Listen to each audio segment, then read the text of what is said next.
the mighty and resilient Merrimack River, carving through the communities of our great region. My name is Linda Lorden, proud president of Merrimack County Savings Bank, and like the river that serves as our namesake, we're a constant yet ever-changing presence. Because to us, it's bigger than banking. It's about powering communities and putting people first. It's about knowing where you came from and where you're going. That's Merrimack style. Visit us at themerrimack.com. History as it happens, July 25th, 2024. The Aficionado of Exits. I alone can fix it. Donald Trump, the first former president to be convicted in a criminal trial. The only thing age brings a little bit of wisdom.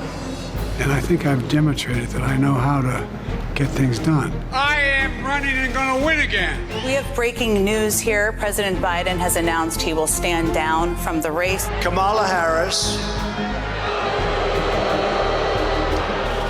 Crooked Joe Biden.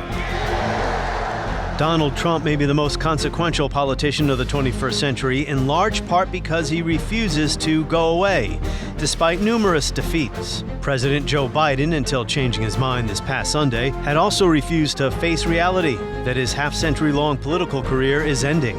How did we get here, and what would Washington do? That's next with Joseph Ellis, as we report History as it Happens, a podcast from the Washington Times. I'm Martin DeCaro. Washington was an aficionado of exits. His greatest characteristic was his ability to step down from power, step away from power.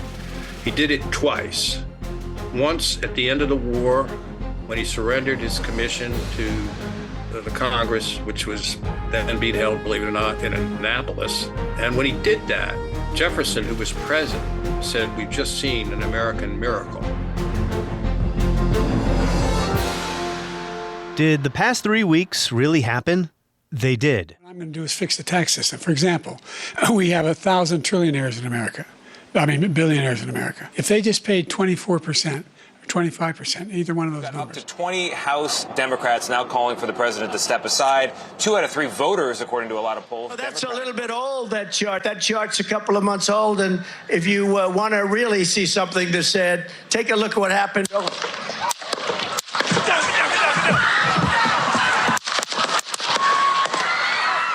As 20-year-old Thomas Matthew Crooks of Bethel Park, Pennsylvania. I want to speak to you tonight about the need for us to lower the temperature in our politics. I am running to be president for all of America, not half of America, because there is no victory in winning for half of America. So tonight, with faith and devotion, I proudly accept your nomination for President of the United States. President Biden will step aside as the presumptive Democratic nominee. The path to the White House goes through Wisconsin. Yes, it does. And to win in Wisconsin, we are counting on you right here in Milwaukee. A debate disaster, an attempted assassination, and a belated surrender dramatically upended the presidential election. Our past offers few, if any, guides to help us navigate this. Joe Biden, the first incumbent president to drop out since LBJ in 1968. And Donald Trump, despite a felony conviction, criminal indictments, his penchant to speak countless lies and absurdities, he still hasn't admitted he lost the 2020 election. Do you feel that you owe him an apology? No, because he did something wrong. He should have put the votes back to the state legislatures, and I think we would have had a different outcome. I really do. But he doesn't have the authority to do that, as you know. Is still by far the most popular Republican in the country. He survived an attempted assassination on live television. And as mentioned, the most consequential politician of the 21st century. His will to mount another run for the White House, despite everything, means he'll continue to dominate political discourse. Well, I find all of this depressing. As a historian in Europe said to me in an email the day after Biden's debate disaster, it is extraordinary to non-Americans that your wonderful country can't put forward 2 better candidates. Well, Biden is now out of the picture, replaced by Vice President Harris. But at a deeper level, something is wrong when the presidential nominees both believe they cannot give way to anyone else in their own party. In our climate of existential political dread, with our hollowed-out political parties no longer civic organizations as they once were, instead we obsess over the personalities of the presidential candidates. So I know it's cliché to look back to the founders, but we do live in the political architecture they began constructing in the 1780s. And they had certain concerns about the survival of our republic. Republics failed. In his farewell address, a weary George Washington urged the people to elevate their interests as a nation, rather than regional or sectional interests. He said the worst enemy of sound government was loyalty to party or faction over the nation. His words are worth reading, and I'll put a link to his farewell address in my weekly newsletter. You can sign up at historyasithappens.com or find History As It Happens on Substack. But more than words, Washington led by example. He could have been president for life. He could have died in office. Instead, he gave up power. He really wanted to get back to his plantation in Mount Vernon. How many career politicians today who cling to office for the wrong reasons, how many understand there's more to life than staying in power for as long as possible? Well, maybe you disagree. Maybe you think there's little use in consulting 18th century leaders who lived in an agrarian, slave-holding society who practiced a politics of deference.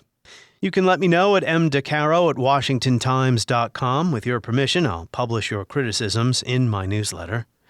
Because I think we're all trying to get our minds wrapped around the bewildering events of the past 3 weeks. We can use our current crisis to learn about our past. And as mentioned, we are still living in the political architecture built by our founders. So I'm borrowing the term aficionado of exits from our guest in this episode, historian Joseph Ellis. Pulitzer Prize-winning author of Founding Brothers, he has written many other books, including His Excellency, George Washington, published in 2004. Welcome back, Joseph Ellis. Hey, it's great to be back with you. So before we get started here, how you doing? Well, I'm up here in Vermont atop a mountain. Somebody once, I think it was a British playwright, who said that happiness is going south in the winter with a woman you believe you love and a book in press. Well, I'm staying up in Vermont and I'm married happily, but I got a book in press due to come out sometime after the election. They want to hold it. They think the oxygen will be taken by the election. It's called Realities and Regrets, the Tragic Side of the American Founding. It's about why we achieved so much at the founding, but we fail to reach a just accommodation with the Native Americans and to put slavery on the road to extinction. When I started writing, I was thinking, boy, can you still do it? Can you still tell a story? And based on early reports, the answer is yes. So we'll send it out and see what happens. So it has been then submitted. It's at Random House, and it's in, yeah. And this will be what, your 10th book? 13th. 13th. I am 13 books behind you. I better get right. Well, trying to apply, you say this all the time when you come on. Applying the founders' era, their ideas to our own times can be really tricky. But, with everything happening with President Biden, who is 81 years old, and just the state of our politics in general, not just the Democratic Party, I thought of you and I thought, why not talk a little bit about what our founders intended in a responsible way? George Washington, he knew when it was time to exit. I don't want to make a legend out of George Washington. He already is. But why did he quit after 2 terms? I've written a book about him, and so thought a lot about him, read all his papers. I have that book right here. Yeah, His Excellency. Washington was an aficionado of exits. His greatest characteristic was his ability to step down from power, step away from power. He did it twice. Once at the end of the war, when he surrendered his commission to the Congress, which was then being held, believe it or not, in Annapolis. And when he did that, Jefferson, who was present, said, "We've just seen an American miracle." Because you got to recover the context. Caesar didn't do that.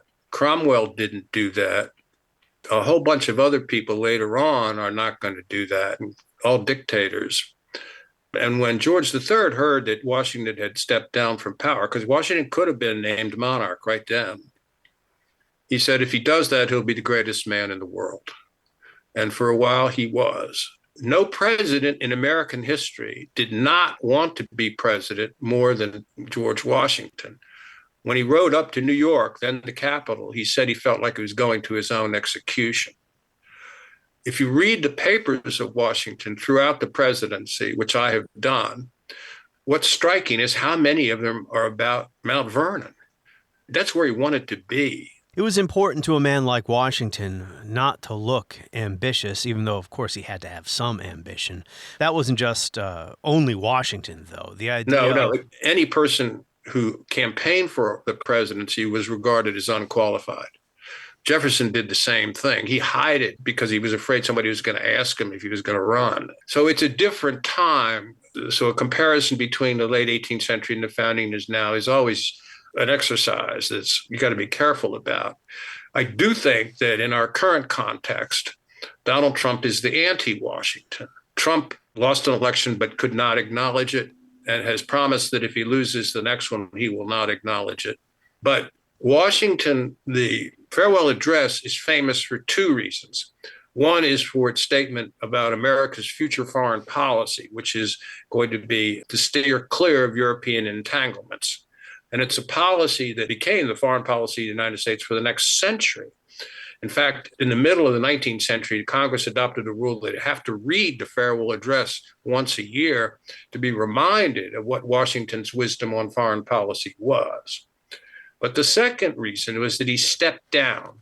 He had tried to step down at the end of his first term, but he was told by Madison and Hamilton he couldn't do it. The country might fall apart. The United States without Washington was unprecedented, but he decided that the president should not die in office like a king. The office should outlive the man. And he did step down. It was a shock to everybody at the time. They didn't expect him to do that. Yeah, could have ruled the rest of his life. And he sets this two-term precedent, which held true up until the 20th century with Franklin Roosevelt. Well, speaking of people who didn't know when it was time to step down, I mean, I admire FDR for a lot of reasons, but when he, not to digress about the 1940s here, but when he ran for his fourth term, he was on the way out and probably should not have. Yeah, he was. The reason I'm stepping into this conversation and will continue to do so over the next few months till the election is I really feel that the election we face now is one that's the most important election in my lifetime and the most important election since 1860. The first question I actually wanted to ask you, I mean, these are my great interviewing skills. I forgot what I wanted to ask you right off the top is, what is the role of historians right now? Because, we expect scholars such as yourself to approach their professional work about the past impartially, but a lot of historians are chiming in about our current crisis these days, and they're accused of sounding like they're partisans.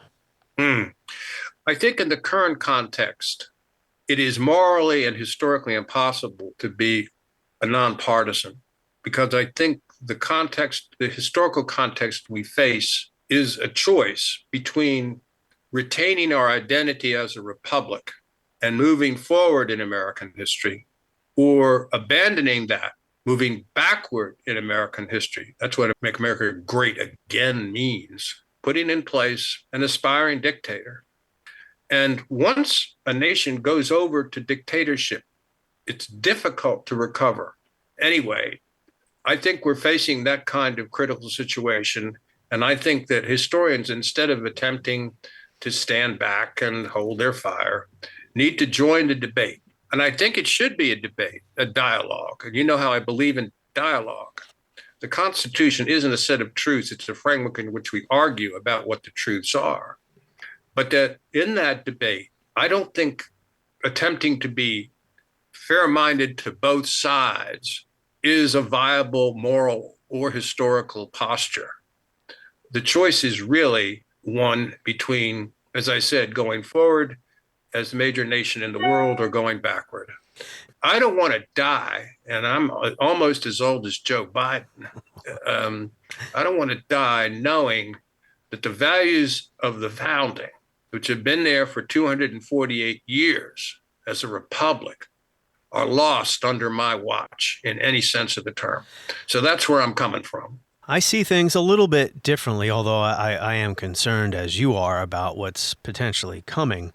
I don't think we're going to have the end of democracy. I think we could see a hollowing out of our democracy or the further erosion of our institutions, which we must admit have already failed Americans quite a bit over the past quarter century or more. The forever wars in Afghanistan and Iraq, the opioid epidemic, the subprime mortgage crisis, globalization, some of the drawbacks there that have people feeling like they're left behind. It's been my view that our democracy has been hollowed out for quite a while now. Our parties have been hollowed out. They're not civic organizations that people feel associated with anymore. As one of my old politics professors at Ithaca College, Marty Brownstein, has told me, parties used to be simple. By the way, I used to room with Marty Brownstein at Yale. Really? Yeah. I'm going to have to bring that up. I haven't heard from him in a long time. Yeah. He says parties used to be simplifiers for voters, and as the parties have declined, voters have wandered off into their own realities. I guess my point here is when, the MAGA, Make America Great Again, I think some of the MAGA followers and even Trump himself would have a tough time defining which period of history they're talking about. It's more of a nebulous idea. It's designed to be ambiguous, yes. So different people can pick different things. I think you could throw foreign policy in there. Before the United States committed itself to becoming a dominant world power and having alleged responsibility to defend the free world all throughout, which is a mistake, by the way. You can't do everything. I hear what you're saying. I think that this is, however, I hope you'll agree, an inflection point. One of the things that buoys my spirits is Donald Trump is an incompetent. So when it comes to knowing when to exit, not treating public office like a career where you're there for decades, possibly enriching yourself, let's return to the wisdom of George Washington, Joseph Ellis. The watchword of the 18th century founding is virtue. Virtue. Now, what does that mean? And Washington is the embodiment. It means that you serve the larger interest of the republic, res publica, public things.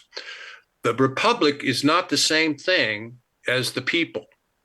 The word democracy, get this, was an epithet throughout the American founding. It meant mob rule, a predisposition to be persuaded by demagogues. Demagogues, that's the word I'm looking for. I think that what you were mentioning earlier about the last 30, 40, 50 years, for example, most young people have no sense that they owe the society anything. Nixon ended the draft in 1972, I think, in order to undermine the peace movement against the Vietnam War. But 3 or 4 generations of Americans have grown up without thinking that they owe the society anything. I think we need a mandatory national service. The academy has failed us too, the education. Only about 15 to 20% of the people who are going to vote in this election could pass the civics test required of all incoming immigrants. That used to be taught at the high school level, really. That's not anymore. I think the legal system has failed us. I mean, Donald Trump should be, have been tried by this time. And for heaven's sakes, as you are well aware, this recent Supreme Court decision is off the charts. Yeah, the immunity. It is, up until now, if you said, based on your knowledge as a historian, what is the worst Supreme Court decision in American history? It is Dred Scott, 1857. I think the Supreme Court decision recently made is the worst decision in American legal history. I'm hoping to actually have Sean Wilentz come back on the podcast soon to discuss his essay in the New York Review of Books about the immunity case, which he did compare to Dred Scott. Did he? Yeah. I haven't read it yet. I get everything up here in Vermont comes a couple weeks late.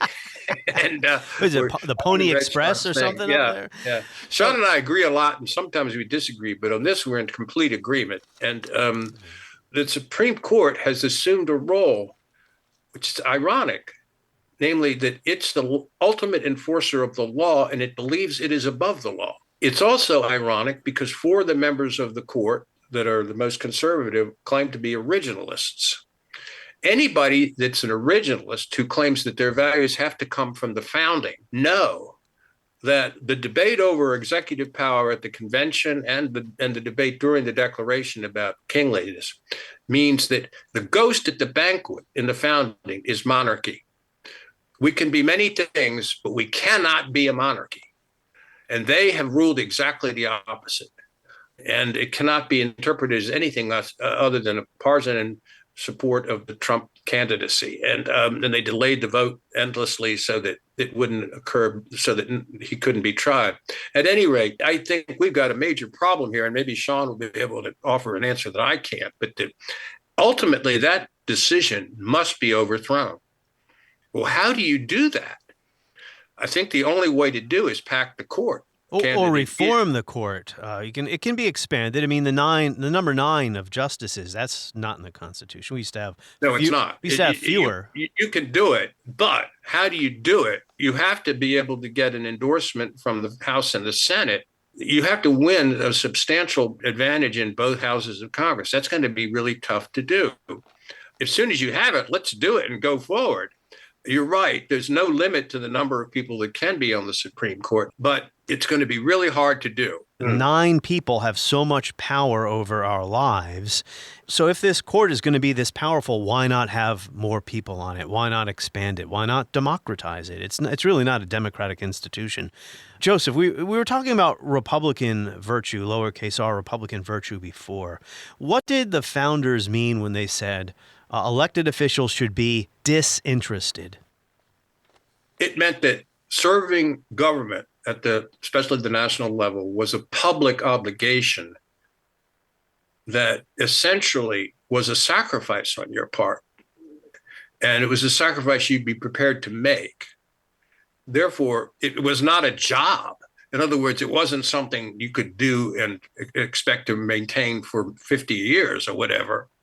They would not be able to comprehend the current members of Congress that have been there that long. So that serving the public, res publica, is a virtuous act. And anybody that thinks of it as something that, like an opportunity to exercise power for himself or herself, is violating that virtuous principle. And it's the reason why Washington wanted to step down, to demonstrate that he possessed that level of virtue. One of the obvious needs for reform in the Constitution is term limits for both members of Congress and for the Supreme Court. But they make it very hard to pass a constitutional amendment. They didn't foresee political parties. They didn't foresee the way they could block things in a way that back in the 18th century they couldn't. Page 233 of His Excellency, George Washington by Joseph Ellis. Wonderful book. Yeah. Yes, I have to read it sometime. You say here, the draft of the farewell address Washington sent to Hamilton contained the following passage which never made it into the final version. Hamilton saw to that, but provides a revealing glimpse into Washington's battered, thoroughly exhausted emotional condition at the time. Said Washington, "I did not seek the office with which you have honored me, and now can show only the gray hairs of a man who is either in a civil or military character, spent 45 years, all the prime of his life, in serving his country, who only wanted to be suffered to pass quietly to the grave, and that his errors, however numerous, if they are not criminal, may be consigned to the tomb of oblivion, as he himself will soon be to the mansion of retirement." Then you say Hamilton wanted to cut it, or he changed it. You say that this was plaintive, self-pitying, verging on pathetic. Yeah. At the time he wrote that, Washington was 62 years old. Most males in the Washington line, however, died in their 50s. He knew that. And he said, "It will not be long before I go to the mansion of my fathers." That meant the ground, the grave. And he didn't live that long. He died in 1799. During his presidency, Jefferson started rumors that Washington was demented. Now, that wasn't really true. He wasn't quite as nimble as he had been. And remember, this guy is a physical specimen, 6'2", the best horse rider in Virginia, et cetera, et cetera. This was a lie, but it was a lie based on some evidence. Jefferson started because he wanted to say that the government was really in the control of Hamilton. And we can do war against Hamilton. He's starting a political party, he and Madison. Washington's second term, things were getting pretty nasty, right? Yeah, they were. The beginning of the first opposition party. You see in the textbooks, they call it the Democratic Republican Party. That's not what it was called. They just called it the Republican Party. The two founders of that are Jefferson and Madison, and they're objecting to virtually everything Washington does because they don't believe the federal government has the power to rule over the states or to really make foreign policy. And Washington and Adams after him can never quite get it. That is, for them, a political party is an evil thing. In fact, Jefferson himself said, if I must go to heaven in a party, I prefer not to go at all. They didn't foresee parties. They thought that they should stand as elected representatives that would act in the public interest. Adams said the best thing he ever did and the thing he was most proud of is losing the election of 1800. Because the reason he lost was he passed a treaty that avoided war with France. And that was a major contribution. And he was more than willing to step down and go back to his home as a result of that. So the way in which they thought about the presidency and political power is so different from anything that we have now. Yeah, the 1790s were really crazy. They didn't like parties, they didn't like factions, but we do get parties and factions. And the Federalists and the Republicans are accusing each other of ruining the legacy of the American Revolution, going to bring about the end of the Republic while it's still in the cradle. I mean, the 1790s were, somewhat like our own age. It wasn't, it's different. But republics have limited lifespans, and the time they mostly die is in infancy, in their early years. And they were aware of that. They saw their job as to get us past that infancy into the 19th century. But that they're fragile. They're republics, but they're based on a democratic base. And that makes them vulnerable. And they were very much aware of that. And the party infighting that goes on in the 1790s is truly, truly vicious. It's true. Yeah, what I meant by that comparison was people looked at their opponents with a lot of suspicion. There were a lot of conspiracy theories, thinking that the other side's going to bring down the house. Well, and the thing that's starting to loom, and you can see it come, it's like you can hear it, Niagara Falls, somewhere off in the distance, the sectional split. You're beginning to see a regional split between North and South over the slavery issue. And one of the things Washington said to his cabinet, I think it was during his first term, he said, I want it known to all of you that if this regional conflict becomes a civil war, I will go with the North. Washington is not going to pass the highest moral test. He did free all the slaves in his will, but it took him a while to get there. But I think among the Virginia dynasty, he's the one that comes closest to having the right posture on slavery. So Washington did care about his self-image. Washington did not believe in heaven or hell. Washington didn't believe that when you died, you went somewhere else. The only place you went was into the ground. The only way to have a future life was in the memory of posterity. Posterity was where you could live on forever. So it wasn't for moral reasons, for self-interested reasons that he wanted to get rid of his own slaves at Mount Vernon. The reason the founding generation tends to behave about as well as you can want or expect, and I do think it's the most talented group of political leaders we've ever had. It's the gold standard against which our current leadership is a pale imitation. They were on their best behavior because they really believed their future lives were only in the opinion of posterity, and that they had to thereby conduct themselves in such a way that our memory of them would keep them alive. I know that'll offend a lot of devout Christians, but this is the first generation in the Western world after the Enlightenment that begins to have doubts about immortality. Yeah. About faction, I know that some professional historians listen to my show they may have an issue with me taking what Washington said in the late 18th century and trying to apply it to what's going on now. But, his farewell address is prescient about the problems with faction. I'm going to just read a couple of sentences of it here, and you can tell us what this means, Joseph. Mm-hmm. The basis of our political system is the right of the people to make and to alter their constitutions of government. But the Constitution which at any time exists, till changed by an explicit and authentic act of the whole people, is sacredly obligatory upon all. The very idea of the power and the right of the people to establish government presupposes the duty of every individual to obey the established government. He goes on to talk about people who want to obstruct the execution of the laws, combinations and associations, as he puts it, under whatever plausible character they serve to organize faction, is what he says here. And he says, the alternate domination of one faction over another, sharpened by the spirit of revenge, natural to party dissension, which in different ages and countries has perpetrated the most horrid enormities, is itself a frightful despotism. There's enormous political conflict emerging then. And Washington is saying here, look, once the law passes, even if you don't agree with it, you've got to obey it. He's even saying you shouldn't protest it. And he himself hasn't come to terms with the fact that in this kind of republic, a certain amount of discontent and disagreement is inevitable. He's pre-party. He believes he has an obligation to conduct himself according to a high set of principles, and he expects everybody else to do the same thing. But he's preaching to the wind here, because the republic that we've created has a democratic foundation in which the right of protest is itself one of the rights that we respect. He was a politician, the politics of deference. But, he does have a good point about when we're tearing each other apart, what it can lead to. Well, he wasn't very happy with a certain political party, not the Federalists, the Republicans, who were saying mean things. Although, again, scurrilous, right? Those were scurrilous attacks. They tried to take him on in the Jay Treaty, and he ended up winning. And they said after that, look, let's not go after Washington. Let's blame it on Hamilton, and we can go after him much more effectively.